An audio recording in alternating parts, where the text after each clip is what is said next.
ఇక రేవంత్ రెడ్డి చెప్తుండు, మూసీ పైన వెనుకడుగు వేయం, అట్లనే గాంధీ విగ్రహానికి 500 ఎంత అయింది 5,000 కోట్లు అనే మాట పచ్చి అబద్ధం అని చెప్పి రేవంత్ రెడ్డి చెప్తుండు.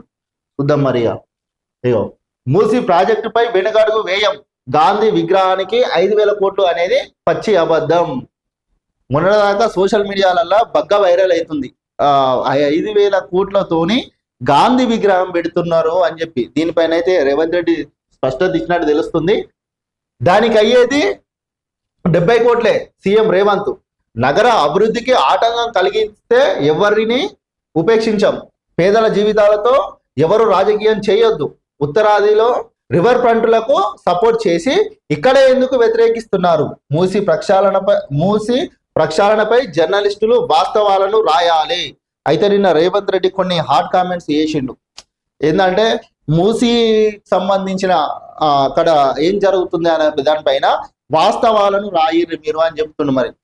ఇక మరి అది ఎంతవరకు అది చేస్తారో తెలియదు, కానీ జర్నలిస్టుల సొంతింటి కళ నెరవేరుస్తాం, ఫ్యూచర్ సిటీలో జర్నలిస్టు కాలనీ నిర్మిస్తాం, మహిళల పారిశ్రామికవేత్తలను మరింత ప్రోత్సహిస్తాం, కాలేజీ విద్యార్థులకు ఈవీ స్కూటీలు అందిస్తాం. అంటే ఎలక్ట్రిక్ వెహికల్స్, ఈవీ స్కూటీలు అంటే ఎలక్ట్రిక్ వెహికల్స్ అయితే విద్యార్థులకైతే ప్రభుత్వం అందిస్తా అని చెప్తున్నాడు. అంతర్జాతీయ మహిళా దినోత్సవ వేడుకల్లో సీఎం ప్రసంగం. నిన్నటి రోజు మహిళల దినోత్సవం ఉండే కదా, అందులో సీఎం అయితే ప్రసంగం చేసిండు. మొత్తం మీదనైతే ఇవన్నీ చెప్తుండు. మూసీ ప్రాజెక్టు పైన మేము వెనుకడుగు వేయము అని చెప్పి రేవంత్ రెడ్డి చెప్తుండు. నగర భవిష్యత్తును మార్చే మూసీ ప్రక్షాళన పైన వెనక్కి తగ్గేది లేదని సీఎం రేవంత్ రెడ్డి అన్నారు.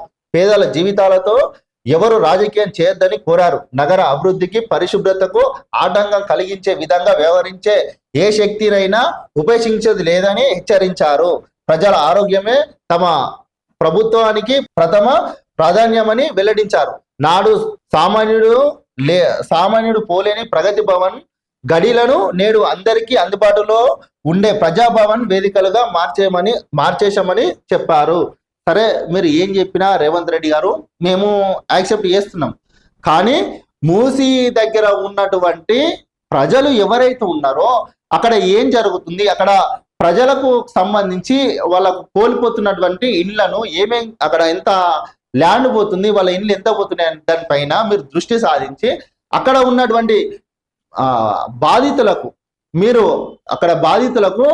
అండగా ఇచ్చి వాళ్ళకు ఇల్లు కట్టించా, లేకుంటే ల్యాండ్ ఇచ్చా, ఏదో ఒకటి చేసి వాళ్ళకు అండగా ఉంటామని చెప్పి వాళ్ళకు తక్షణమే పరిష్కారం చేసి నష్టపరిహారం ఇచ్చిన తర్వాత మీరు మూసీ ప్రాజెక్టుకు సంబంధించి పనులు ప్రారంభించారు.